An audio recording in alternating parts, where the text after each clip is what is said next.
This is an NBC News special report. Here is Tom Brokaw. Good evening, everyone. It is 11:30 Eastern Time on the 11th day of September, a day that on the clock at least is drawing to a close, but the long nightmare that this country has been suffering all day long continues well into this night, through the next day, and well beyond. You are looking now at the Pentagon, where Pentagon officials are saying at least 800 civilian and military personnel were killed when a hijacked airliner was driven into the side of the Pentagon this morning after that attack on the World Trade Center in New York. The most concentrated and efficient and cold-blooded terrorist attack on America in its long history, the most serious attack since Pearl Harbor. President Bush is back at the White House tonight. He has pledged to the American people that those responsible will be brought to justice, and any nation that harbored them will suffer the consequences as well. In lower Manhattan, frantic rescue efforts continue underway. The collapse of two 110-story towers and another 40-story building, tons of rubble and steel and debris and smoke.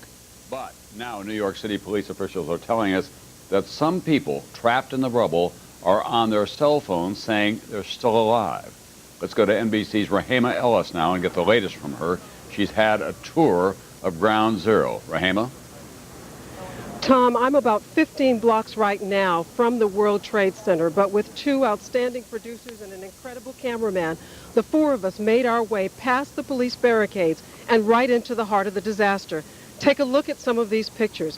The firefighters are still hosing down the smoldering remains of what is left of the World Trade Center area, and the emergency searchlights cast an eerie glow over this area. It is absolutely frightening. There is no one in this area except emergency workers. They are literally raking through the rubble, hoping that they will find someone alive. And in a miracle of miracles, within the hour, I was told, they did pull one man, a Port Authority worker, from the rubble alive. 30 minutes prior to that, a fire department official told me they pulled another man from the rubble. We understand he is also a Port Authority worker, that he was pulled alive from the rubble and taken to a nearby hospital. It is almost unbelievable to think that anybody could survive what has happened down in that area, Tom. It is just covered with dust and soot. It is difficult to see. It is very hard to breathe. Nonetheless, the firefighters are going inside, but there are still fires that are breaking out throughout the area. As one firefighter told me, they're going in teams, but because it is such an unbearable heat, they can stay in for only a short time, and then they have to come out. But in the staging area, the deputy fire chief said they will continue to send in waves of firefighters all night long.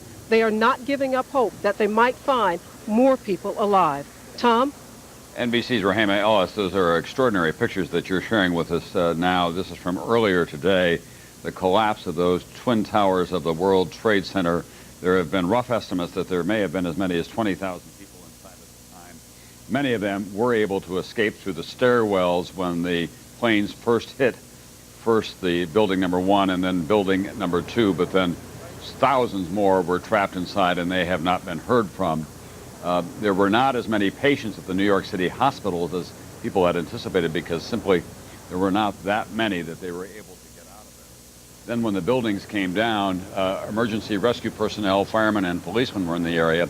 The New York City Firemen Union reports that at least 200 firemen were killed at that time, although city and state officials, including the mayor and Governor George Pataki, say that that number cannot be confirmed. People are saying quietly that they do expect the death toll could be in the thousands. That's the scene in New York City. We want to get you an update now on what is going on in Washington, D.C. at the Pentagon. The emblematic building of the United States military, a fortress that it was attacked today by a hijacked airliner. And tonight we got the stunning news that the military is saying that 800 people at least were killed in that attack. NBC's Jim Miklaszewski is there now. Jim? That's right, Tom, and there's little hope of actually finding, unlike at the World Trade Center, of finding any survivors here. One of the reasons is you look back at the devastation and you can see where the 757 American Airlines that was hijacked by the group of terrorists who were at the controls. When they slammed the plane into the side of the building, the plane sliced deeply into the building. What you're looking at here is called the E-ring. There are 5 rings to this building, and the plane continued on through the E-ring, through the D-ring, into the C-ring, where the damage occurred. But one of the problems is, even as the upper floors collapsed down on the wreckage, there was an intense fire that burned for hours. So the hopes of finding any survivors is very dim tonight. Firefighters seem to have finally gotten the fires under control as they continued to flicker and actually burst through the roof throughout the evening. They bring back in the trucks and hose it down, only to find a fire pop up somewhere else in that section of the building. But for about the past hour and a half or so, we haven't seen any more flames. But according to local fire officials, the rescue workers are now in the scene there. We did see some heavy earth-moving equipment moving some of the rubble, a clear sign that they don't expect any survivors underneath. And those rescue workers with cadaver dogs are going through the rubble in search of what now local fire officials say may be as many as 800 dead. Tom? NBC Jim Miklashevsky. They're operating really on 2 tracks at the Pentagon, aren't they, Jim? They're trying these rescue efforts in the portion of the building that was attacked by the airliner, but at the same time, America has its military forces around the world on highest alert, so the military operations have to continue out of that same building. And they're continuing apace, Tom, and it was almost in defiance of this attack today that Secretary Rumsfeld and Chairman of the Joint Chiefs Hugh Shelton held a news conference in the Pentagon, at the opposite end of the building, but nevertheless in the Pentagon, even as this devastated portion here continued to burn. And during that news conference, Chairman of the Joint Chiefs Hugh Shelton issued a pledge that America would retaliate against those responsible. And I can tell you that for some time that the U.S. military has always had a variety of contingency plans in place to attack various terrorist targets. In this case, the prime suspect, Osama bin Laden. Military officials confirmed tonight that the Pentagon, the White House, national security advisors are taking a very close look at all those plans tonight. One immediate step that the military took, the aircraft carrier Enterprise had just left the Persian Gulf, was on its way home, and the Pentagon said, not so fast, stay there, we may need you. All right, NBC Jim Miklashevsky at the Pentagon tonight. Jim, stand by as you have all day long. We'll be coming back to you later. A couple of other quick updates on what's been going on in the nation's capital at the White House. The president had a long day going from Florida to Barksdale Air Force Base in Louisiana, Strategic Air Command headquarters at Offutt and Omaha, then back to the White House for a short address to the nation tonight. Senior White House officials say he'll begin his day tomorrow with a National Security Council meeting. They also say that they're putting out what they call an administrative alert to all federal employees, requesting that they donate blood tomorrow. There have been lines around the block here in New York at hospitals that are taking blood. Officials also say that the airports in America are on track to open at noon tomorrow. Here in New York City, the mayor and the governor both have said to the citizens of the city and the people who do business here, tomorrow's a good day to stay home, be with your children or your family, because this is a deeply wounded city. They've got in lower Manhattan an enormous rescue operation underway. The rest of the city obviously is in a state of psychological shock at this point as to what has happened. Let's listen to Mayor Rudy Giuliani and some of what he had to say just moments ago at a news conference in New York City. The rescue efforts will obviously go on all night. We have been able to rescue two people, 2 Port Authority police officers who are alive. I do not know what condition they're in, but we are hopeful that we'll be able to rescue some more people. I have no idea how many others, but at least there's some hope that we'll be able to get some people out. We have been able to get 2 people out who have been identified as Port Authority police officers. I don't have their identities and I don't have their condition. That's the good news, and all night we'll keep trying to extricate people through tomorrow.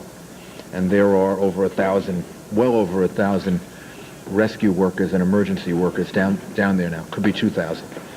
And the New York Police Department and the Fire Department, emergency services, the assistance that we've gotten from the National Guard, and if you go down there, you'll see fire departments from East Meadow and Belmore and northern New Jersey. And we really appreciate their efforts. It will be of great assistance all during the night.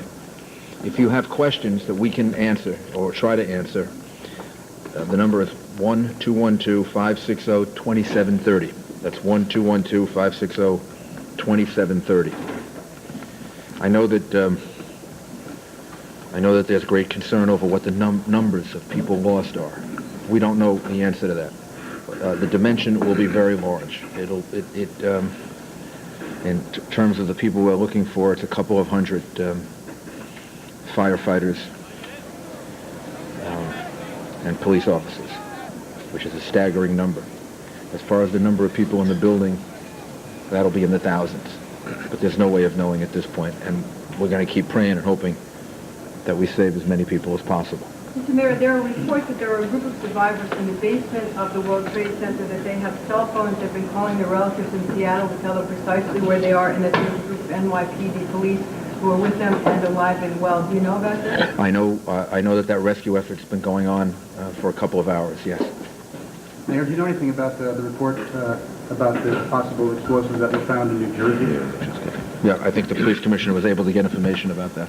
I just got a confirmation from the chief of detectives. He's reached out to the... All right, that's Mayor Rudy Giuliani and police and rescue officials. He did confirm what we'd heard earlier, that there are a couple hundred firemen and policemen that are missing in that rubble, and probably thousands who were in the building when they came down. He said it's going to be a very large number in terms of those who are lost. They're trying desperately through tonight and in the days to come to rescue those who may be alive. So we have, at this point, well over 1,000 people confirmed dead. The 300 that are missing that he talked about, 800 at the Pentagon, 266 who were on those airplanes today, passengers and crews.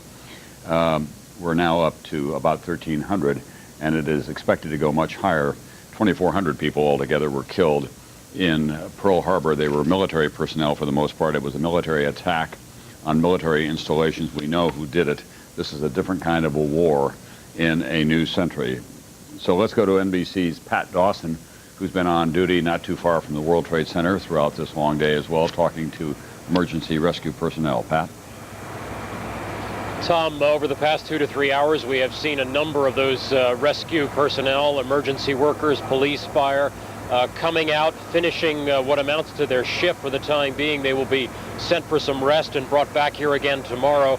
I would say of the 2 to 3 dozen that we spoke to, almost consistently, without exception, all of them reported on the devastation inside, and pretty much all of them came to the same conclusion. They didn't see how anyone, based on what they'd seen, and I think probably confirmed by those extraordinary pictures that we saw in Rahima Ellis's report earlier, they didn't see how anyone could have survived in there. Yet, nonetheless, we are having reports now, some fragments of good news, if you will, in the midst of all this devastation.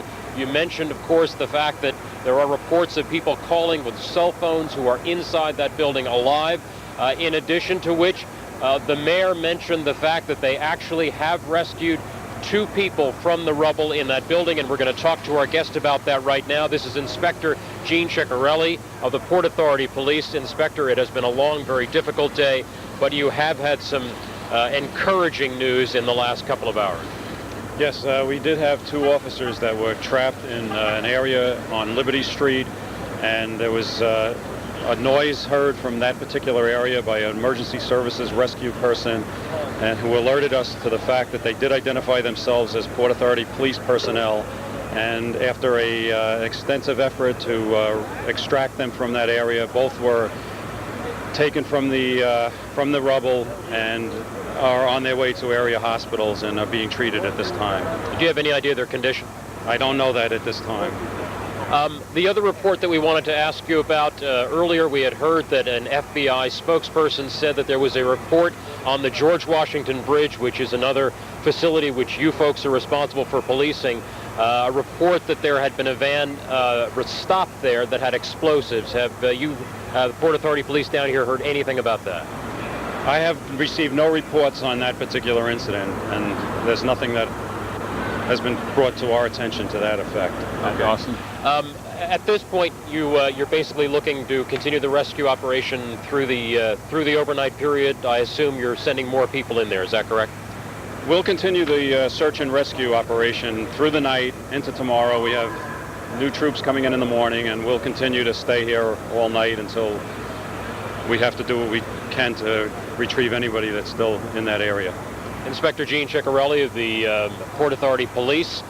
Tom, I can only tell you that, as we said, a lot of the firefighters coming out of there, although not terribly happy about their duty, are saying that the scenes are of devastation, but they're going to continue going back in there in the hopes that they may find, as they did earlier, some people still alive. Tom?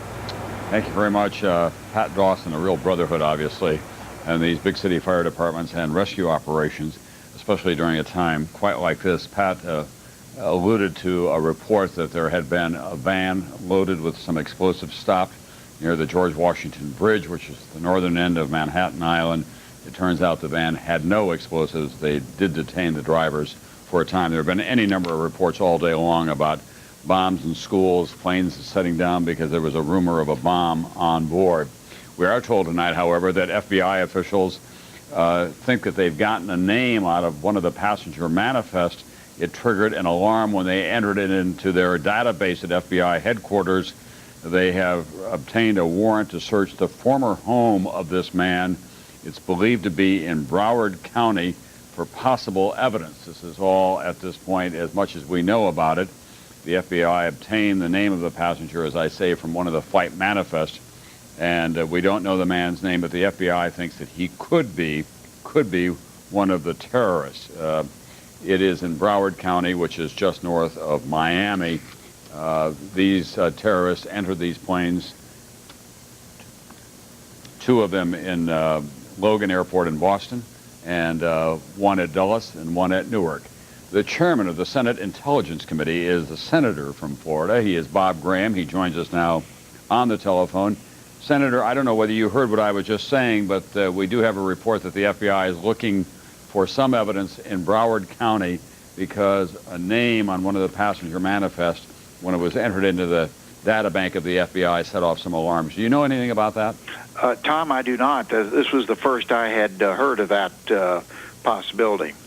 Everyone continues to say that all the suspicion centers primarily on Osama bin Laden, the Saudi dissident, who is widely believed to be harbored by the Taliban in Afghanistan. Is that what you're hearing as well from American intelligence agencies? I have not had a specific briefing from the CIA or FBI. We will do that tomorrow. And my feeling is that prudence would be to withhold premature judgments. It's important that we determine who the perpetrator was, but it's also important that we get it right. You may remember after Oklahoma City, the first assumption was that it was an Islamic group. It turned out to be a United States militia group. We're going to respond, as the president said tonight, very forcefully against whoever we determine to have committed this horrendous act. So we need to be sure that we are responding against the right person or the right supporting state.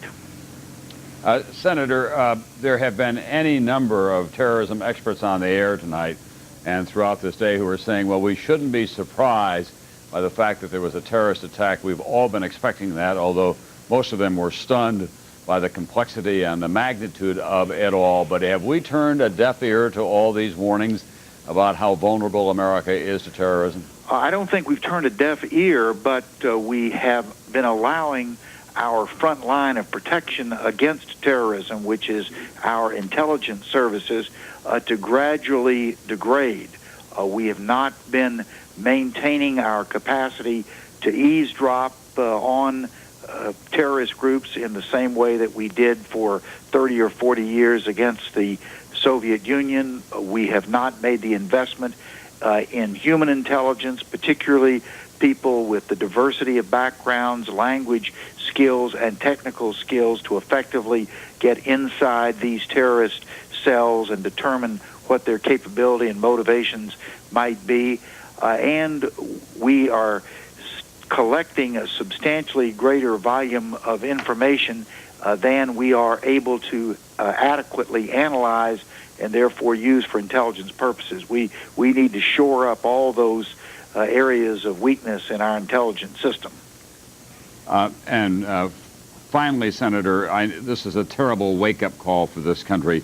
Will there be a redistribution of resources, in your judgment, to beef up the war against terrorists around the world in terms of military personnel and political efforts that will be made?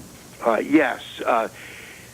For some time, people who have made these assessments have almost universally established that our two major threats to national security were the 7,000 nuclear warheads still in the possession of the Russians and terrorism. I don't think we've been applying adequate priority to that terrorism threat. This will be a wake-up call. It's a terrible thing that it took such a loss of life and a shock to the American people to do so. But I think as we look back from some perspective of history, September the 11th, 2001 will be the turning of a page in the history of America, and in this new chapters that we're about to write, we'll be putting the kind of importance and resources behind the challenge of terrorism that the threat deserves. Thank you very much, Senator Bob Graham, who is chairman of the Senate Intelligence Committee, Democrat from the state of Florida. We're joined now by one of the most highly regarded terrorism experts in America, Brian Jenkins, a veteran of Vietnam. We heard earlier today one of the firefighters in New York saying, "I was in combat for a year. I've never seen anything like this." As you look at these scenes, is there any doubt in your mind that we are in a state of war with terrorism, Mr. Jenkins? No, I don't think there's any question about it. The scale of the incident is unprecedented in the annals of terrorism, and indeed we have to go back. I think even I'm not even sure the metaphor of Pearl Harbor, which has been used frequently today, is adequate. At Pearl Harbor, there were approximately 2,400 casualties. It's entirely possible that we will see, I hope not, but it's possible that we will see those figures surpassed today. This brings to mind the images that one saw of the Blitz in London, of the cities in Europe during World War II. But in those cases, both Pearl Harbor and the Blitz, we knew who the enemy was. And in this case, they hijacked civilian airliners, used innocent civilians as weapons against other innocent civilians, and we don't know who they are. So it is a whole new form of warfare for a new century. It is completely different, and we're not going to have in this type of warfare the satisfaction of landings at Normandy Beach or anybody coming out on the decks of a battleship to ultimately sign a surrender. And that is going to create inevitably some frustration between, on the one hand, the anger that this incident will create. Right now, the American people are stunned. They're frightened, they're alarmed, and that's understandable, but that will very quickly congeal to anger as we fully comprehend the cost, the carnage of today's attacks. There's going to be frustration between that and our ability to achieve what will be seen as victories in this war against terrorism. You know, Tom, I think people don't understand that the war goes on constantly. There are constant reports, intelligence reports, threats, warnings that we react to. We react to them by issuing alerts, in some cases by increasing security at a particular location, in some cases by evacuating an embassy. And those actions, in some cases, thwart the terrorist plans. But those victories are invisible. We can't count things that don't occur. What we see are the failures of intelligence, the failures of security, as we see here today. Brian Jenkins, thank you very much for joining us tonight. We now have some more details about what was going on these airliners. Cell phones are ubiquitous in American life, including on these planes as they were being hijacked. There are a number of both instructive and poignant stories that we're hearing. One man and his wife and his child were on a flight. They called his father twice to say that the stewardess had been stabbed, and called a second time to say that the plane was going down. The man was identified as a former Easton, Connecticut resident, Peter Hansen.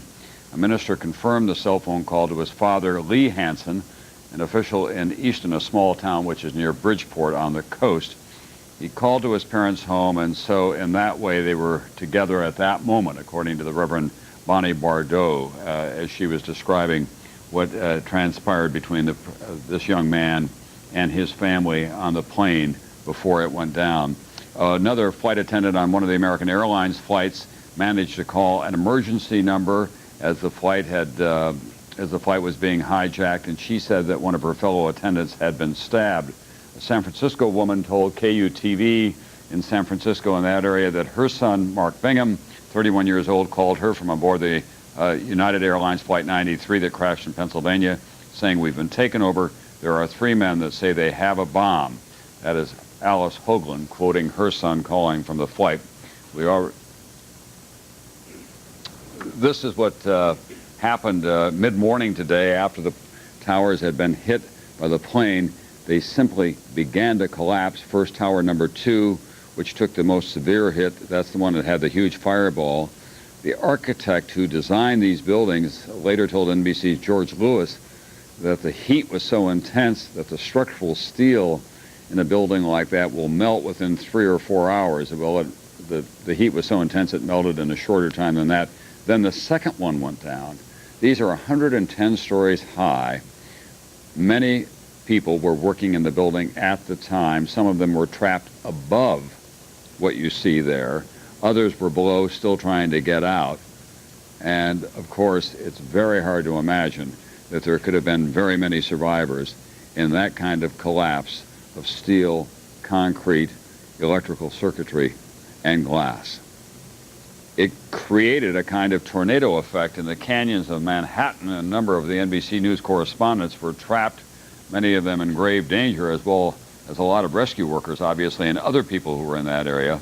And there are reports that between 200 and 300 firemen are missing who were in there at the time trying to rescue personnel. We heard earlier in a report from Dawn Fratangelo about a woman who was coming out of the building. She said the firemen were going up and she just knows that they were lost. These are the people who were watching that at the time. Let's go to the White House now, and NBC's Campbell Brown, who is in Washington, at least if not at the White House. And tomorrow morning, the President's Day will begin early after this long and arduous day in which he addressed the nation tonight, Campbell. Well, Tom, he convened a national security meeting here this evening after his remarks. That meeting has now ended, but I can tell you there are many, many lights still burning here at the White House tonight. And aides do tell us he is expected to begin the day early tomorrow, again meeting first thing in the morning with his national security team. The focus now shifting to, number one, getting federal aid to the thousands of people who have been touched by these attacks, and number two, focusing now on finding out who is responsible. The president, in his remarks tonight, having some very strong words regarding punishment for the terrorists, as well as any country, in his words, who harbors them. The president also tonight talking about how the country has the strength to overcome this. And here was the president from earlier this evening. This is a day when all Americans from every walk of life unite in our resolve for justice and peace. America has stood down enemies before, and we will do so this time. None of us will ever forget this day, yet we go forward to defend freedom and all that is good and just in our world. Thank you. Good night. Now, Tom, aides who spent the day traveling with the president described his demeanor throughout the day as somber but very even-keeled, that he was never overly emotional. His security was obviously a top priority today, which is why we saw Air Force One hopscotching around the country. He began the day in Florida at an education event, and that was really the one time that we did see a sort of emotional reaction from the president when he was informed by his chief of staff, Andy Card, who whispered in his ear about the second plane crashing into the World Trade Center. We really did see a fairly strong reaction from the president at that time when it became clear that these were in fact terrorist attacks. He from there went to the Barksdale Air Force Base in Louisiana, from there to the U.S. Strategic Command Center in Nebraska. And at each of these times, as Air Force One took off and landed, we were not told where it was going, and this was deliberate. The Secret Service has a plan that they have not implemented in some time, but this is a deliberate plan where they send the plane around the country without informing anyone exactly where it is going. The entire time, the president having F-15 air escorts on his wings, and Air Force One essentially turning into a flying White House. The president had communication with anyone around the world. He was fielding calls from world leaders. He spoke first with Vice President Cheney. He spoke twice with his wife, Laura Bush, who was also rushed to an undisclosed location. And again, Vice President Cheney, the person he was in contact with most today, Cheney was here at the White House in the Situation Room. And we are told that tomorrow morning we will likely get briefings in the morning from Secretary of State Colin Powell and FEMA Director Joe Alba. Tom. Campbell Brown at the White House tonight, who's been on duty as well all day long. Campbell, I'm just going to share with you some information that we heard from Andrea Mitchell earlier. And now Orrin Hatch, who is the ranking Republican in the Senate Judiciary Committee, says that he has been told that U.S. intelligence officials, we presume it's the National Security Agency, which runs the intercepts around the world, picked up some information that included people associated with bin Laden, who acknowledged a couple of targets were hit, but he would not be more specific. He also said law enforcement has data possibly linking one person on one of the 4 ill-fated flights to bin Laden's organization. We had been telling you earlier that FBI agents were on their way to what they thought was the former home of this man. When they entered his name in the FBI data bank, it did trigger some alarms from them. The home is either in Broward County or in Daytona Beach, which is just north of Miami, and of course you know where Daytona Beach is. It is now 12:02 Eastern Time. It is a new day. It is the 12th of September, but an old and terrible day will linger with us for an untold number of hours yet, perhaps days and weeks for that matter. The 11th of September. A day that will have a dark, dark mark in American history. We've asked Dateline Stone Phillips to take us through this day to tell us all that has happened. Here is his report.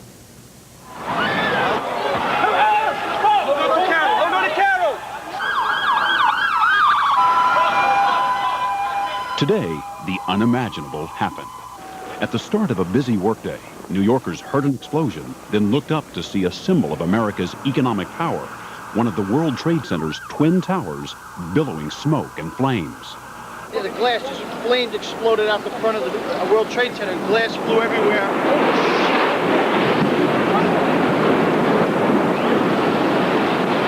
Minutes later, literally from out of the blue, an even more horrifying sight.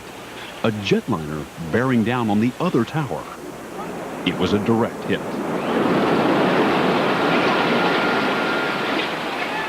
A second airplane, a 727, just ran into the building. Before the hour was out, the symbol of American military power, the Pentagon, was also in flames. It too apparently the target of a new weapon, a passenger jet hijacked and turned into a guided missile. Across the country, shock, sorrow, fear, outrage, and the realization that America was under attack. About 8:45 this morning, the sky over Manhattan was clear following a night of violent thunderstorms. In the city's financial district, the very heart of American commerce, thousands of workers were already at their desks. Moments later, in the upper reaches of the 110-story North Tower, sudden impact. As Matt just mentioned, we have a breaking news story to tell you about. Apparently, a plane has just crashed into the World Trade Center here in New York City. 1 second after the sound started, there was gray smoke and what looked to be like confetti flying all over the place. Fire and death above, confusion below, as some 10,000 people streamed out of the building. There was a lady had a big gash on her head, so it was people stampeding one over top of another. Witnesses reported a horrifying scene. Desperate people jumping from the burning skyscraper. Bloody clothing and body parts scattered on the streets below. As emergency crews rushed to the southern tip of Manhattan, the immediate thought, could it really be happening again?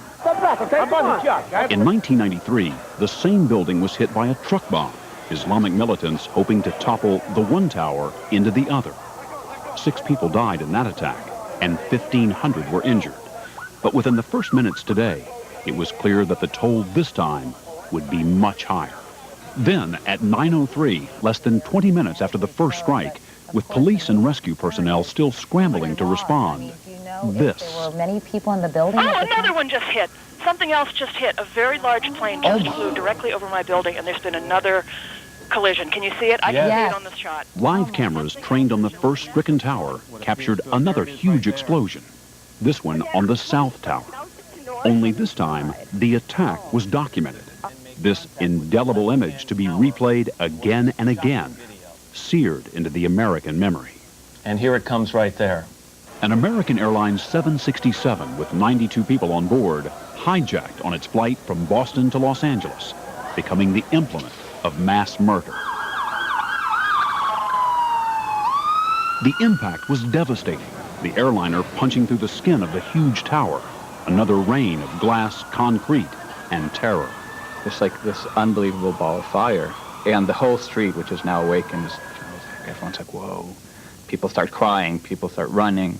It was now clear that this was no accident.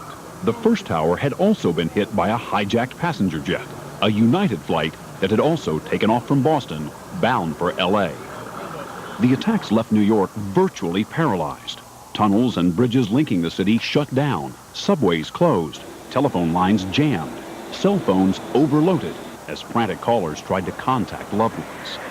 At 9:30, President Bush in Florida to talk about education addressed a nation reeling and in need of reassurance. Today we've had a national tragedy. 2 airplanes have crashed into the World Trade Center in an apparent terrorist attack on our country. But even as the president pledged to hunt down and punish those responsible, another attack, this one even more audacious. The target, the Pentagon. Another American Airlines jet bound for Los Angeles had been hijacked, this one taking off from Washington's Dulles Airport. It was another direct hit. NBC's Pentagon correspondent Jim Miklaszewski suddenly found himself on the front lines of a war that had come home. I don't want to alarm anybody right now, but apparently it felt just a few moments ago like there was an explosion of some kind here at the Pentagon. 9:43 a.m. With concern that the White House could be a target, President Bush boarded Air Force One bound for a special secure command post at a military base. At 9:49, the Federal Aviation Administration announced it was shutting down the nation's air traffic. In a world turned upside down, hundreds of passenger planes crisscrossing the country were now potential terrorist weapons. The Federal Aviation Administration ordered all airports closed, and all planes which were in the air were directed to land at the nearest airport. This morning, on a scale beyond belief, Americans experienced what it's like to feel truly vulnerable, to realize when someone is willing to die for a cause, we are all potential targets. The number one suspect, this man, Osama bin Laden, a radical Islamic terrorist linked to past attacks on American interests. A London-based Arab journalist said today that 3 weeks ago, followers of bin Laden warned of a huge and unprecedented attack on the U.S. Was this it? Somebody provided the logistical support for this operation, and clearly the only person, or one of the only people, that has built up such a network in the world today is Osama bin Laden. There was no word from bin Laden, but the Taliban-ruled government of Afghanistan, where bin Laden is based, issued a statement this morning condemning the attacks and saying bin Laden did not have the capability to carry out such acts. And there were plenty of other suspects, ranging from radical Palestinian groups to rogue governments. President Bush has committed the full resources of our intelligence and law enforcement communities to identify and bring to swift justice those responsible for these despicable attacks. While the nation's intelligence community ran down possible suspects and tried to assess whether more attacks were imminent, rescue workers in New York and Washington confronted a disaster of immense proportions. In New York, local hospitals began filling up, urgent calls going out to every available surgeon and nurse, long lines of people outside waiting to donate blood. It was a war zone. Unbelievable. And still, there was worse to come. At 9:59 a.m., the Trade Center's South Tower, the building that took the second hit, began to crumble.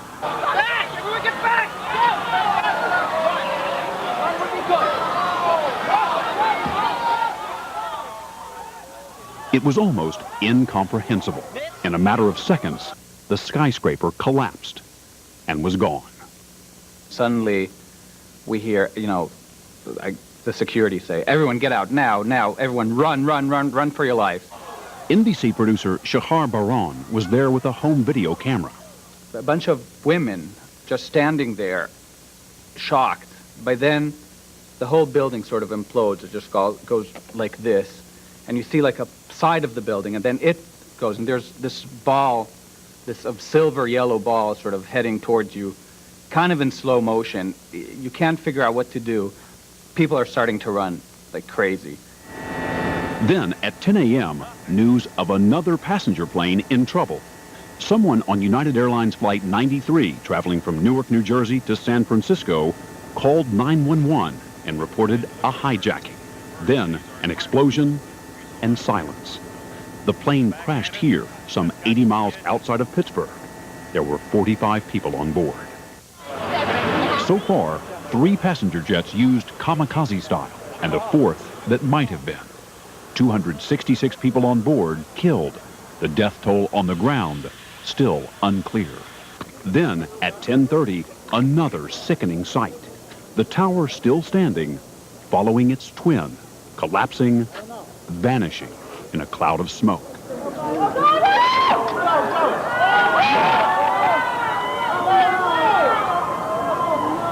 By 11 o'clock, the sense of alarm had spread across the country. Troops standing guard as national landmarks were shut down. Fighter jets actually patrolling the skies as the last airborne passenger planes rushed to safety. 11:14, officials trying to manage the disaster, struggling to describe it all. First of all, Chief, do we have any idea of how many people are in there? We have no idea. Now, as you know, it was pretty much rush hour time that this took place this morning, so the numbers we don't know yet. We tried to get almost everybody out that we could early on. 10,000 people in each tower would typically be in there on a normal business day, and we get about another 5,000 visitors during the course of the entire day. So by 8:30, 9 o'clock, the building should have been full. And New Yorkers were struggling too. And now they both collapsed. There's no more World Trade Centers. At 11:42, another plane from Boston declared an emergency. Fearing a bomb on board, it landed in Cleveland. Soon, all planes in Canada as well as the U.S. were grounded. The borders with Mexico and Canada were sealed, and Major League Baseball announced the cancellation of all games scheduled for today. At 1:12, President Bush, at Barksdale Air Force Base in Louisiana, again spoke to the nation. Freedom itself was attacked this morning by a faceless coward, and freedom will be defended. I want to reassure the American people that the full resources of the federal government are working to assist local authorities to save lives and to help the victims of these attacks. Make no mistake, the United States will hunt down and punish those responsible for these cowardly acts. Moments after his speech, the president reboarded Air Force One for a then undisclosed location.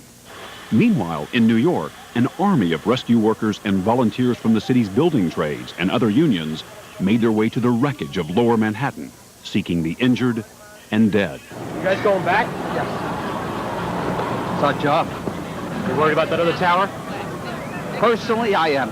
I got fellow officers that might be trapped. Not trying to be a hero, but I think if you were in this position, you'd do the same thing.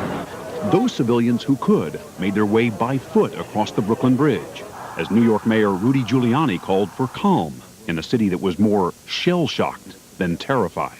And I'd ask the people of New York City to do everything that they can to cooperate, not to be frightened, to go about their lives as normal. The mayor's news conference gave the first hint of just how high the casualty count could be. There are over 1,000 rescue workers, probably about 2,000 that are deployed, trying to get into the buildings, trying to find people, trying to search for people. The governor and I spoke a couple of hours ago. The governor has deployed the National Guard to relieve them because our people are going to need reinforcements pretty soon. Just before 3 p.m., President Bush landed at Offutt Air Force Base outside of Omaha. From an underground bunker at the Strategic Air Command Base, he convened a National Security Council briefing. As 4 o'clock approached, the president's spokesperson, Karen Hughes, briefed reporters back in Washington. The Secretary of Defense remains at the Pentagon, and the Secretary of State is en route back to Washington. 5:21 p.m. Even as people around the country struggled with the enormity of today's events, a third building at the World Trade Center, damaged by this morning's attacks, collapsed. They advised us to leave because we have... Oh, my God. Look behind us. Please pan in this way, please. Be careful of your baby. This is it. That's the building coming down. Oh, my God. Oh, my God. Oh, my God. No. Fortunately, the building with more than 40 floors had been evacuated. But once again, the concrete canyons of Lower Manhattan were filled with the sounds of sirens and the sight of people fleeing for their lives. At 8:30, the president, now back in Washington, addressed the nation from the Oval Office.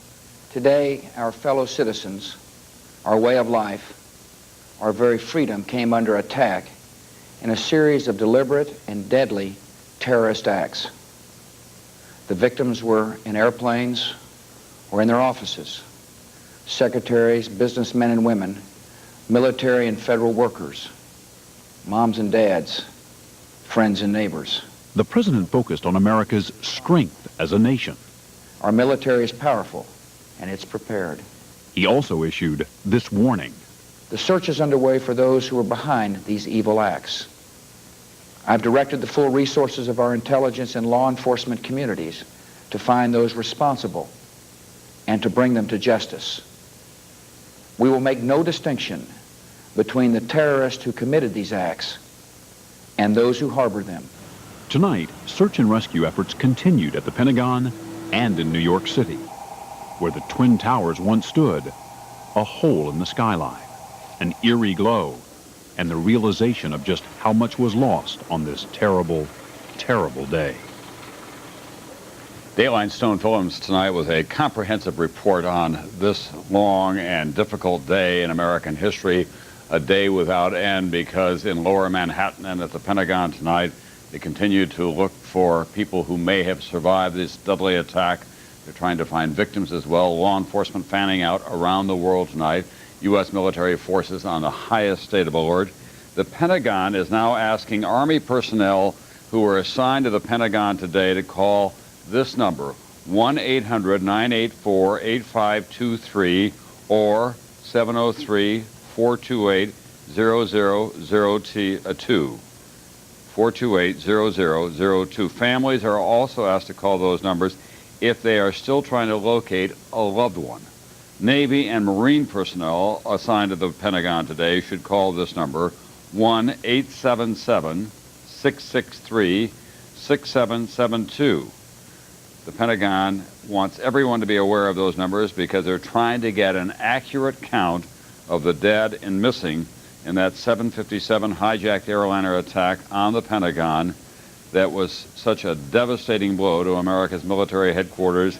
At least 800 people in the Pentagon alone were killed in that attack. I'm joined on the phone now by Tom Clancy, who is a real authority on American security, and of course one of the world's best-known authors of terrorist attacks in fictional form. He once wrote a book called Debt of Honor that ended with a 747 crashing into the U.S. Capitol. Tom, it turns out that truth is much stranger and much more devastating than fiction. Well, Tom, it always is. And, you know, one of the problems with being a writer of fiction is keeping up with all the perversity of the real world. It's just a horrible event. And, you know, it's all, you know, we're talking over 10,000 American dead, and that's about as bad as it gets. When you first heard these reports today of hijacked planes being flown into the Twin Trade Towers and into the Pentagon, what was your initial reaction? You know, I wouldn't have written this into a novel because I wouldn't say I would not have regarded it as a credible threat. 4 people willing to give their lives up for their cause in a period of a few hours. That's not very. It's just hard to grasp. It's hard to wrap your mind around something like that.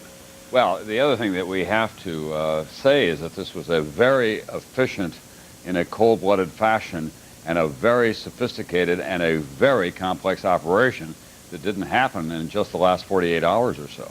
Well, obviously, there were some months or weeks or months or potentially even years of preparation went into this. I mean, pardon me for putting it this way, but it was a beautifully planned operation. It just, you know, Pearl Harbor was achieved tactical surprise and achieved the objective of the Japanese Navy, so this operation achieved the objective of its perpetrators. We want to put on the screen now, Tom, and have you watch it at home as well. This is the tracking that we had earlier today of these airliners that took off from Boston's Logan Field. And as you can see, it was very shortly after takeoff that they make a hard left turn and head for New York Harbor and the World Trade Center. We were told that they were armed with knives, but this hijacking all happened very quickly. Yeah, I'm looking at the radar track now. It's somewhat surprising that the air traffic control system wasn't alerted by this, but I don't know I'm not a pilot. I don't know the ins and outs of that. Well, one of the things that happened apparently is that the hijackers were so sophisticated they knew to turn off the transponders. So they had this kind of a track on them, but they didn't have the radar track that they would normally have, or the radio traffic that they would have with the air traffic controllers. Well, that'd be one explanation of it, I guess. But again, I'm not an airline pilot. I don't know the ins and outs of that system. I really can't comment on it intelligently. You do know a lot about the perils that exist in the modern world and the high technology that is available to just about everyone out there. Do you think that there's a full appreciation?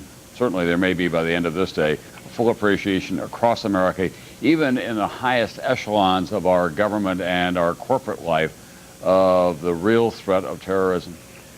Well, certainly this event has brought things pretty close to home for everybody. I mean, we've got, again, more than 10,000 Americans have probably lost their lives today. And that's 10,000 families who have learned the hard way that terrorism is quite real. Give you any pause about writing additional fiction about terrorist attacks? Well, I have no such plans. But yeah, I'm not going to. You don't try to make money off things like that. It just isn't ethical. All right, Tom Clancy, thank you very much for being with us tonight. Tom Clancy, of course, wrote, among other things, Debt of Honor, a fictional account of a terrorist attack on the U.S. Capitol, Hijack 747. Tom was using the number 10,000. That was his rough guess at this time. We have no indication that that many people have been killed. The numbers that are being used by New York City and federal authorities are simply that they do expect the death toll to be huge. Horrendous is another number. We think that there were thousands of people in the World Trade Center when it came down. This is Air Force One returning to Washington today with some company, F-16s, flying escort to Air Force One. That likely will become standard operating procedure whenever the president travels domestically, and certainly it has been the case internationally. They put up a cap. They fly cover for him when he goes into Europe, whoever the president is, when Air Force One is in areas that they need to have some controls over. The president does have some major trips scheduled. He's going to be coming to New York to address the United Nations. He's also scheduled to go in October on a major Asian journey. He'll be going to Beijing for one of the most important meetings of his new presidency with President Jiang Zemin and the other Chinese leaders. There are real military and political and economic tensions between these two great powers, and there will be additional emphasis, obviously, on that trip with the president going there at that time. So I want to now share with you the experiences of Robert Harper, who was in the World Trade Center today when it was hit by a plane. We talked earlier today when he was at a hospital and he had been treated some. Mr. Harper, how are you doing tonight? I'm doing okay. Thanks, Tom. Tell us exactly where you were and what you were doing when the World Trade Center was attacked. Yeah, I was outside of the World Trade Center at the point of the impact of the second airplane, and had only recently come into Manhattan. I was running a little bit late, as we had talked about earlier in one of the broadcasts, and I saw the second plane hit the building, and I couldn't believe it, because at first, my thought was, well, maybe it was just an accident, but then when you saw the second plane come in, it was clear, I think, to everyone that this was not a mistake. This was a clear, deliberate, malicious act, that was, perpetrated on the United States. And at that point, I just felt that, this was a very dangerous place to be. There had been a huge fireball that came quickly after that, and I knew that, it was a very dangerous place to have been today. And so you began to run, I gather. I did, and one of the things that I think the videos that you've shown tonight really don't reflect is that, by the time those buildings started to come down, there were so many thousands of people that were down there trying to help everyone out. There were, EMS workers, firemen down there, and the huge cloud of smoke. I think someone referred to it is looking as though it was snowing down there, and that's exactly what happened. I had to take my shirt off and put it over my nose to breathe, because all of the debris that was coming down there just made it impossible to even feel like, you were going to get out of there. And once the building started coming down, I was sort of over in the area near the Woolworth building, and I thought, this building comes down, it's probably going to hit the Woolworth building, and I began to run. I mean, literally just run, at the top speed that I could to try to get over to the bridges. But then I kept thinking, whoever did this, they perpetrated this particularly to try to maybe bring down some of the other buildings. So all of the thousands of people that were on the Brooklyn Bridge, I also felt were probably in danger, and you really had no idea which way to run, but you knew that you just had to get somewhere. So it was incredible, because I think that for the amount of people that have lost their lives today, it was just no way of knowing, what you could have done then. Where did you work in the World Trade Center, Robert? I wasn't working in the World Trade Center, but I work on William Street, a few blocks around there, but I'd come into the area and was down there then. And what about your other co-workers? Are they okay tonight? I hope so. I mean, as you know, the cell phones were operating off of the World Trade Center tower, so a lot of people I've lost contact with. I've tried to call a lot of people. Cell phones initially had been out of touch. I've left messages from people, and I'm just glad to hear that Mayor Giuliani has suggested that people don't come into Manhattan tomorrow, because it's been very difficult to get communication. I've tried to call to various members of my family, and they're saying that a lot of the lines have been tied up or not able to get through. So I would suspect that a lot of voicemails in that area probably are not operable now. All right, thank you very much, Robert Harper, who had a narrow escape today. He was just a little bit late for work, and it was a good day to be that, probably. Absolutely. And he was able to get out of that area, but he was witness to many of the horrors that were existing down there. In fact, New York City is a much more personal city than a lot of people realize. It's really a collection of small towns. There are networks of friends and contacts all over New York City tonight. And so many people are talking to one another, because when you had a building like the World Trade Center, the Twin Towers, 20,000 people, as many as 50,000 in some days, were working or passing through there. Someone almost everyone knows someone who worked there or worked near there. And tonight people are frantic trying to find out what happened to their friends. And then there are these terrible stories of cell calls being made from the Twin Trade Towers back to loved ones saying, I don't think I'm going to get out of here, I love you. Or in one case, a nurse at St. Vincent's Hospital was online with her husband when the line went dead. St. Vincent's was one of the major destinations for rescue workers today, and NBC's Robert Bazell has been there all day long.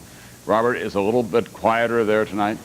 Yeah, it's quieted down quite a bit in the last few hours, Tom.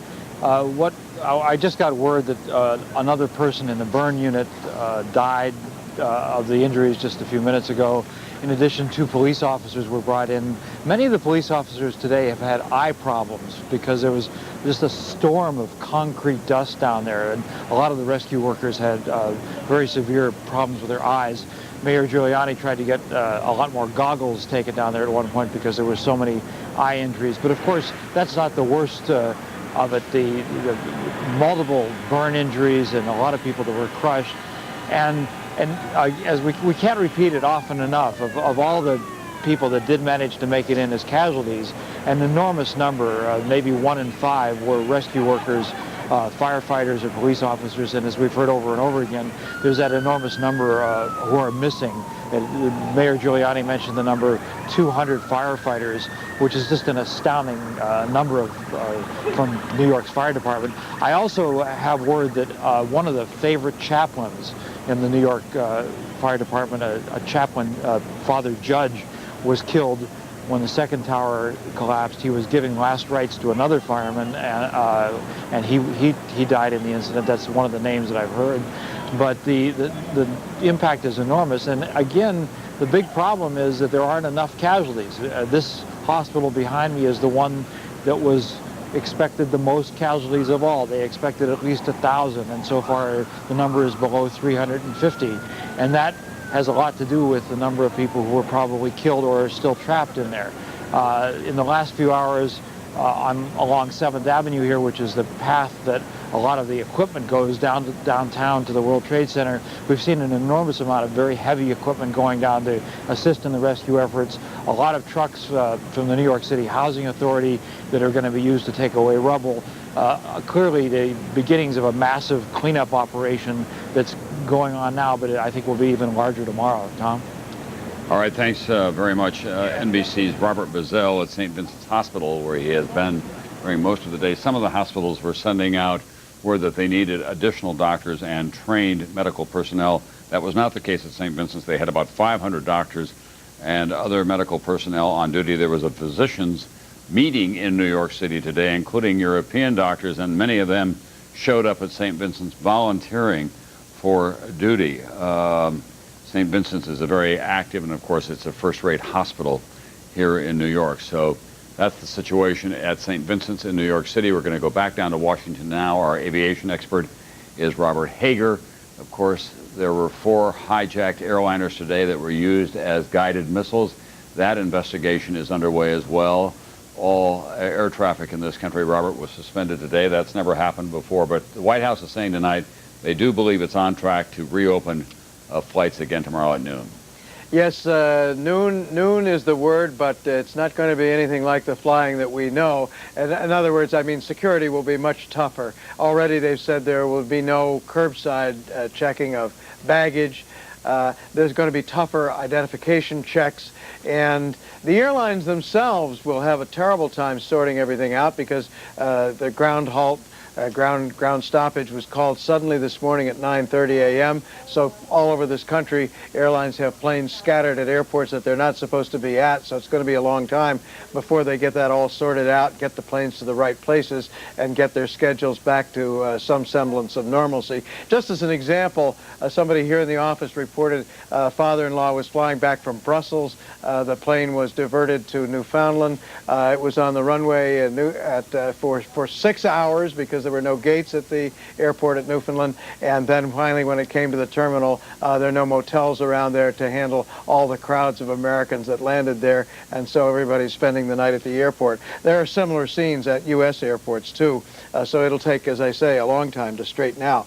Now, I was going to say, Bob, we've had this system in place in America recently in which you can go up to a vending machine and get an electronic ticket. And then the vending machine says, did you pack your bags yourself, yes or no? Did anyone give you anything, yes or no? My guess is that that convenience will likely be eliminated as well. Yeah, there are cross pressures there because of all the publicity about late flights and overcrowded airports, and that's where they were hoping to go with all those machines, and they've been very proud of them. But now this will be a lot of pressure to call some of that stuff back, or at least put some restrictions on it. So we'll see where that goes. Attorney General John Ashcroft gave some details tonight about what's known about what transpired on these planes. He said that there were 3 to 5 terrorists aboard each of the flights, that knives were the weapons that were most apt to be used in the cockpits. He didn't say this, but it does appear that all these crews were disabled. Almost no one believes that a pilot could be forced to fly a plane into the World Trade Center under any circumstances, and so it's assumed that the crews were disabled, probably stabbed. There had been cell phone reports of flight attendants in the back of these planes being stabbed, and then the next part of the scenario would be that those aboard apparently knew how to disable the transponders. A transponder is a device in the cockpit that lets controllers know through the radar what altitude the plane is at. It identifies the blip as a particular flight in the altitude. So if indeed, and this is not confirmed, but if they killed those transponders, that took some of the ability away from controllers to know, took all, the controllers would not have been able to tell what altitude these planes were at. But it didn't matter. There you see those tracks. The red plane being the second plane that left Boston, the blue plane being the first. Interesting how the blue plane, that's the first flight, goes direct into New York. The second flight coming behind, here's a repetition of it. The second flight, see, goes off there up by Albany, New York, then down, loops over New Jersey, and then goes back up to the World Trade Center. The second flight was United, and the first flight was American. There's one more repetition of it. That's the American flight that goes up high and then goes direct into New York, and the United flight that goes down lower over New Jersey and then loops back into the Trade Center. Tom? Bob, what are you hearing from your aviation experts about how difficult it is to fly a 757 once it is airborne? We have believed that those were skilled pilots that were the terrorists. Yeah, you see in the footage there of that one plane doing a last-minute maneuver in order to hit the World Trade Center and hitting a horizontal target, the Trade Center being a vertical target, a horizontal target like the Pentagon, you have to calculate the ground as well. That would be like landing a plane at the end of the runway, so it would require a fair amount of sophistication. The planes that were hijacked were 767s and 757s, and you take one general exam to be certified for both of those planes, so they're somewhat similar. The point being that terrorists, if they were training someone to fly these planes, they might have had to train them just to fly the one model in order to be able to fly either one of the two. All right, thank you very much, NBC's Robert Hager. There will be a radical change in American airline security that will begin tomorrow at noon. Also, private aviation will undergo closer scrutiny, no doubt, as well. We learned today, in the most tragic sense, that airplanes can be used as weapons by willful and determined people who want to cause damage to this country. NBC's Andrea Mitchell covers the State Department for us and national security matters as well.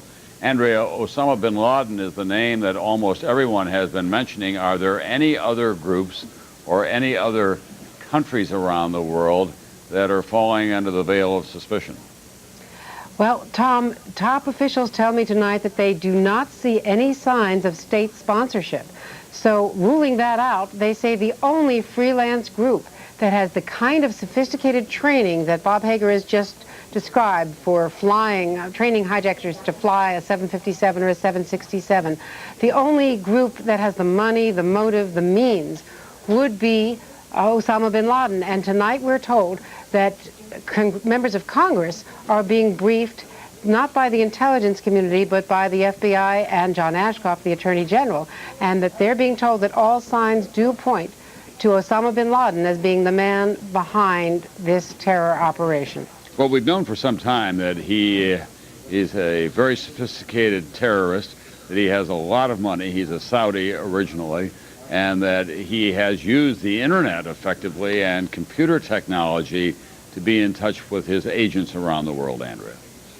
We know that he uses computer technology such as downloading zip disks and sending instructions by couriers. So he has avoided some of the electronic communication that has been more easily intercepted by the National Security Agency. But we do know that one of the signs pointing to bin Laden, according to at least Senator Orrin Hatch and a few others on the Hill, has been that there were intercepted communications. And this would follow his method of operation after the embassy bombings. One of the things that pointed to bin Laden and helped them track down some of the suspected terrorists was that they were bragging about it after the fact. Well, what they intercepted today apparently were communications between members of his groups who were acknowledging that these targets had in fact been hit.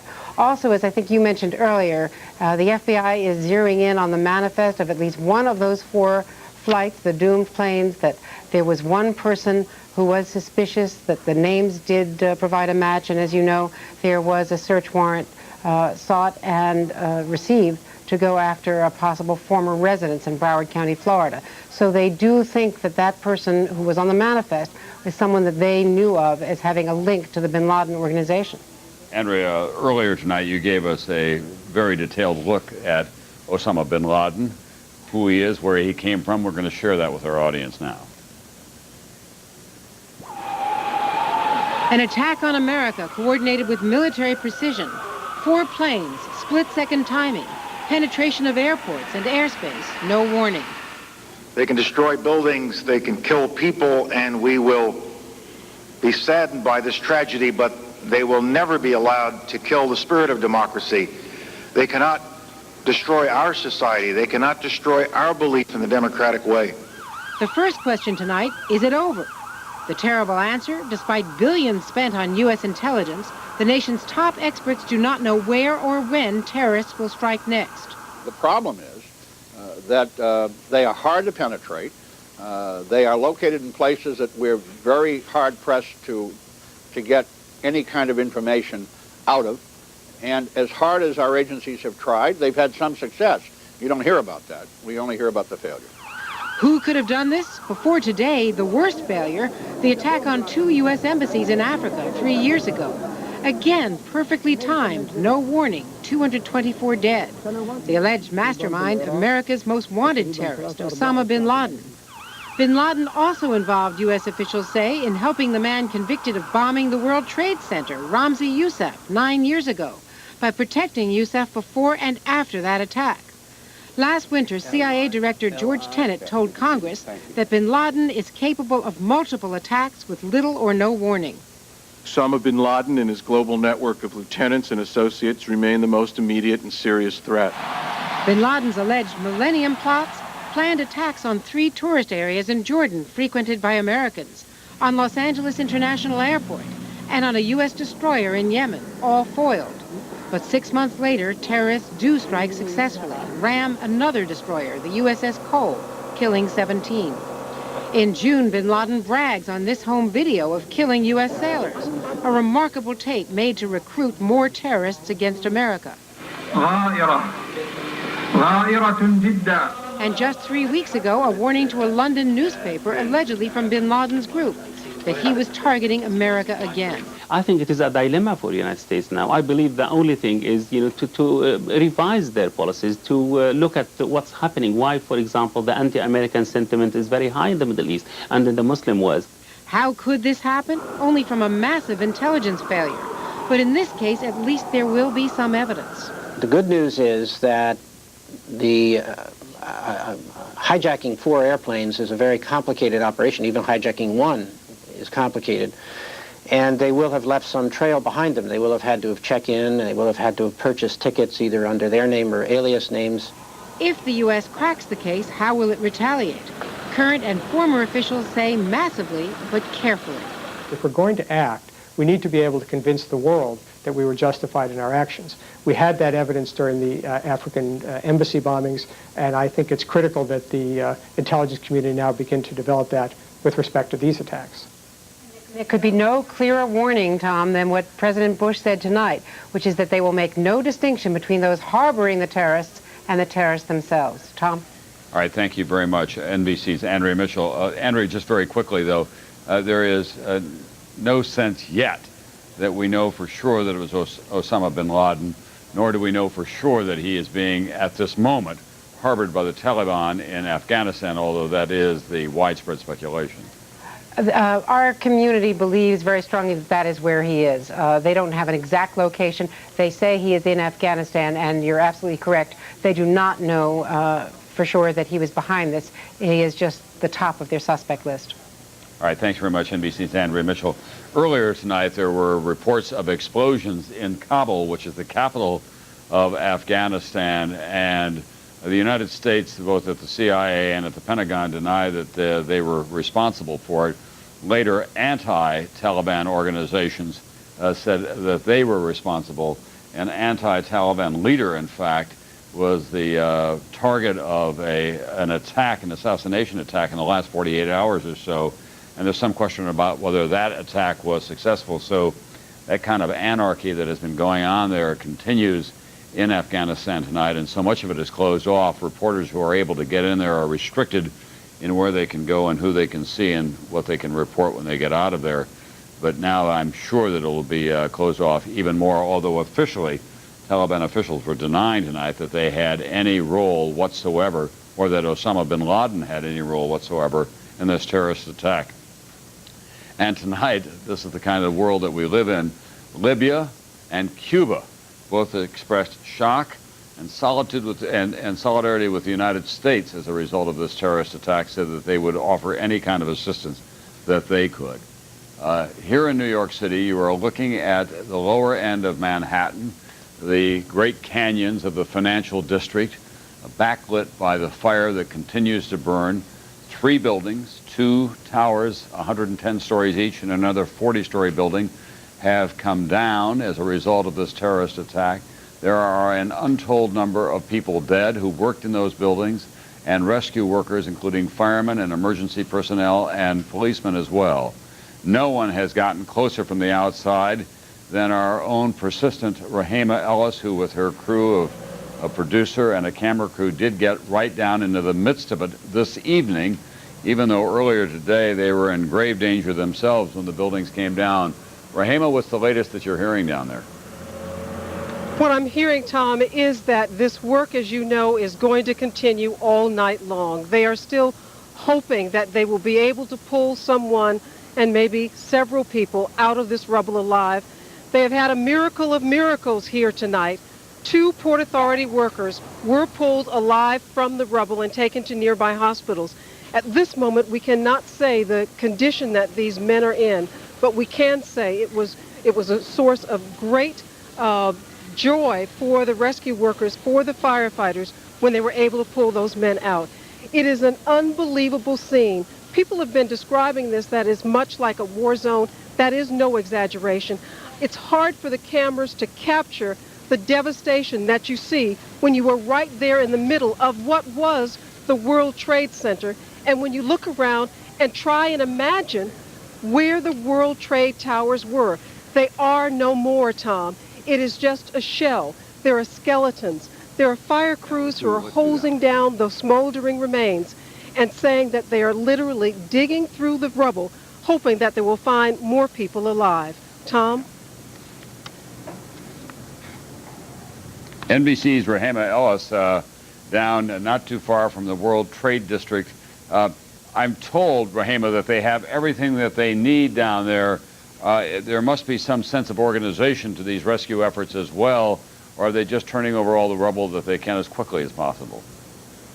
They're doing that as well. There is a staging area which is only 1 block from ground zero, if you will. We got there as well. That is where the firefighters are actually devising plans for how they will systematically go through each and every inch of this area.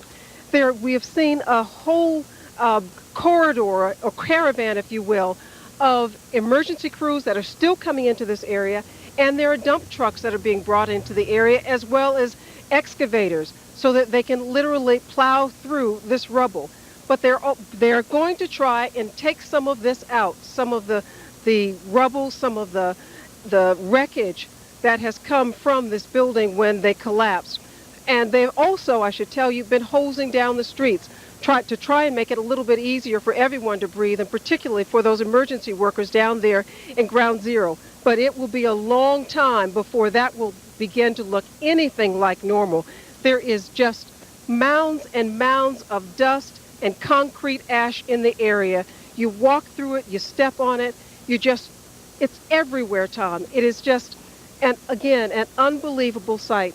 And it's also a very frightening sight to imagine what was just isn't anymore. Rahema Ellis, we hope that you and your crew will get a good night's rest tonight. It may be difficult for you to sleep. You've had a long and difficult day. I'm personally very proud and very grateful to you for all the reporting that you've done under the most trying possible circumstances. Thank you. Thank you, Rahema. Rahima Ellis, who has been on duty all day long and was caught in the collapse of one of those buildings there today. And she, with her crew and a number of our other correspondents as well, Ron and Sana, a number of producers, also Ashley Banfield, all were in grave danger of being seriously hurt, if not killed, by the collapse of those buildings. In Los Angeles today was the destination for these flights that were leaving from Newark and Dulles and two from Logan Airport. Los Angeles had felt the ripple effect of all of this. It was a city that was simply emotionally devastated by this news that was coming from the east. Let's go to NBC's George Lewis, who's there tonight for us. George? Tom, I spent most of my day at Los Angeles International Airport, which is a ghost town tonight. As happened at all the other major airports across the country, flight operations ceased midday. There was one jetliner that got in at 6 p.m. this evening. It was carrying a team of American Airlines employees from Dallas who are going to be grief counselors for the relatives of passengers on the American Airlines planes that were scheduled to come into Los Angeles.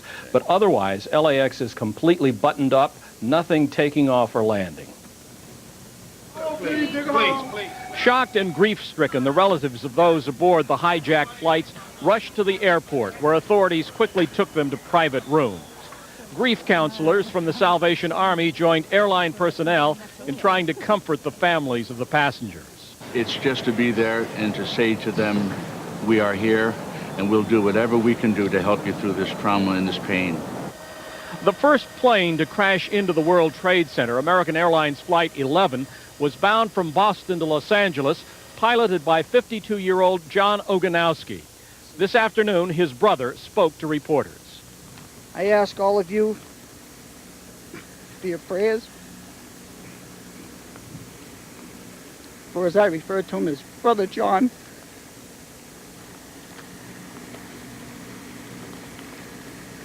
And I ask you to also pray for our whole country today.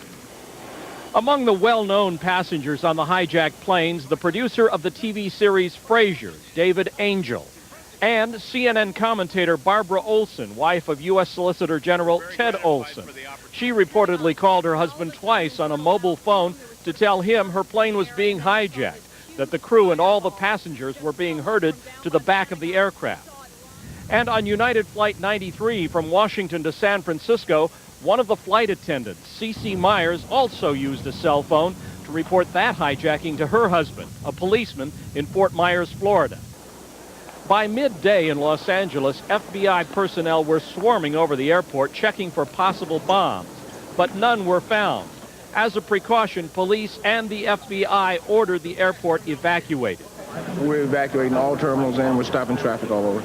An eerie scene at Los Angeles International tonight, the airport completely empty.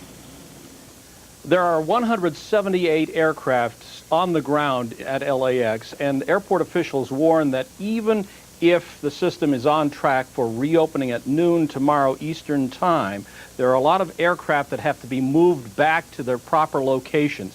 They may take off without passengers, so passengers should not expect to go to the airport at noon and find flights readily available. Tom?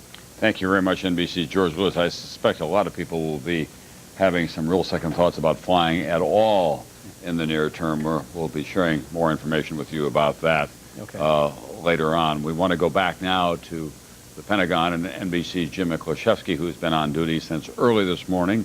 He reported for his normal assignment at the Pentagon, and then when we were on the Today Show, he called in to say, I don't want to alarm anyone, but there's been an explosion. That, James, was an understatement of the highest order. You could have no idea that an airliner had been crashed into that building behind you where the flames still are going. Tom, you know, the problem with the Pentagon is it's so huge, you can be at one end and really not know what's going on at the other end. And this morning when we heard that explosion, it shook the building, rattled the windows. We saw construction workers running outside, but we couldn't get the first glimpse of what we now see, the kind of devastation that occurred when that American Airlines 757 slammed into the side of the Pentagon here on the southwest side. Not really much good news to report from here tonight. The only good news is that the fires are pretty much under control. local fire officials say it won't be until morning before they're totally under control, before rescue workers really can get at the job in earnest of trying to find those victims still believed to be buried beneath the rubble. Earlier, fire officials estimated that as many as 800 people were killed when the airliner smashed into the building here, but they say now that it will take several days to determine the exact casualty count and to recover all of those who were killed and buried here, Tom. And they put out some 1-800 numbers and other numbers asking Navy and Marine and Army personnel to call in if they were assigned to be on duty at the Pentagon yesterday, right, Mick? Well, one of the problems here is that this part of the building was in transition. People were moving into new offices, moving out of old offices as some of the remodeling work continued in the Pentagon. And it was difficult for people to figure out exactly who was where at the time of the blast. And there are still quite a few people who remain unaccounted for, who military officials can only hope simply left the area and went home without checking in. But again, it's going to take several days before they can finally determine exactly who is still missing, and it'll take even longer before they recover all the bodies here. All right, thanks. Jim Miklashevsky, you've had a long and difficult day as well. You've been first rate as usual. I hope you're able to get some rest tonight, because you're going to have another early start tomorrow morning, because Absolutely. The Pentagon obviously is going to be one of the nerve centers of our response to... And they're going to try to get, Tom, they're going to try to get things back into operation as quickly as possible. It's sort of an act of defiance in this face of terrorism. All right, thank you very much, NBC's Jim Miklashevsky, who first reported to us this morning that something had happened at the Pentagon. Indeed, it had. Here are some newspaper headlines, I believe, from around the world that we have been assembling tonight. This is one of those events that happened in this country that did obviously get the attention of everyone everywhere. In London, apocalypse in the Daily Mail, one of the tabloids. The pictures of the smoke billowing and the fireball at the World Trade Center. I can't see what the top one says. Apocalypse and the Daily Star are there, obviously. This has been headline, "Is this at the end of the world?" That's the Daily Star in London. It is not the end of the world, but it is a very difficult day in this world, especially in the world of the United States and freedom-loving people and democratic institutions, which have come under assault here today, as well as those images and symbols of American capitalism. So to bring you up to date, we don't know the exact number of those people who have been lost in the attack on the World Trade Center and the collapse of those twin towers. It could be in the thousands, but state and city officials are being very careful not to assign any numbers to it. They just say it's going to be horrendous. We do think that between 200 and 300 firemen and policemen still are missing. They were on rescue duty when the planes came down. In Washington tonight, they are revising now the number of dead at the Pentagon. They say it's somewhere between 100 and 800. The military has not been able to get an accurate count. 266 people who were on those planes that were hijacked were killed, and the loss in human life, of course, and the recovery of those people who are still alive is the highest priority of everyone, both in New York and in Washington. And of course, the condolences that go out to those families who lost people today, either in the attacks or on the airplanes, are heartfelt across this country. At the same time, the president is beginning to marshal the resources of this country, militarily, politically, and economically, to respond to this unprecedented terrorist attack, telling the nation tonight that the resolve of this country will not be shattered, and any country that was harboring these terrorists can expect to be punished as well. He'll have a National Security Council meeting tomorrow morning. We want to share with you, as we go off the air now, a Gallup poll that was commissioned by USA Today to show you just how deep the effect of these images have been on American life. People tonight were saying that 86% of the people who were questioned said this is an act of war against the United States. 87% said it was the most tragic news event in their lives. That includes generations that remember Pearl Harbor, obviously, and the end of World War II and the assassination of John Kennedy. Of course, they're dealing with the immediate emotion of it all. 48% said that they're less willing to fly in the future. And the number of people who said they were worried that someone in their families would become a victim of a terrorist attack, 58%. That's the highest since just after the April 1995 Oklahoma City bombing. The great lesson from Oklahoma City for all of this nation is that we do band together and we go forward from here, and that we will not lose the war of terrorism to what were described earlier by the president as faceless cowards. NBC's Brian Williams will join you in a moment on many of these stations. The Today Show tomorrow morning continues our coverage. Thank you for being with us during this long, difficult day.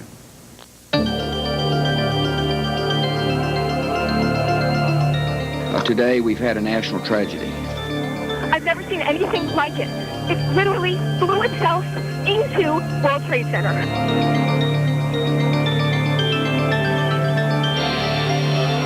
Just a short time ago, saw the tail end of a large airliner plunge into the Pentagon.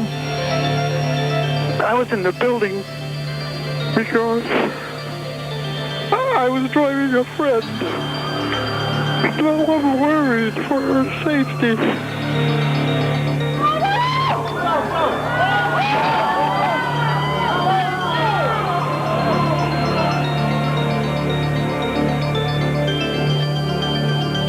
The World Trade Center is no more. New York City is partly torn up tonight. Parts of it look like a war zone. The people in the biggest city in the United States are shaken up, and that is tough to do. Why? You're looking at it. The smoke and ash plume continues to rise. Good afternoon, everyone. It is day 2 of America's war with terrorists, a war against a shadowy and cold-blooded enemy willing to kill anyone to advance their cause. This, the destruction in New York City alone. The twin trade towers of the World Trade Center collapsing completely, trapping thousands of people in the rubble as the rescue efforts continue. They'll go on for an indeterminate length of time. No one knows for sure how many. New York City 9/11/01. In Memoriam premieres tonight at 9, and the season finale of 6 Feet Under will air Sunday, June 2nd.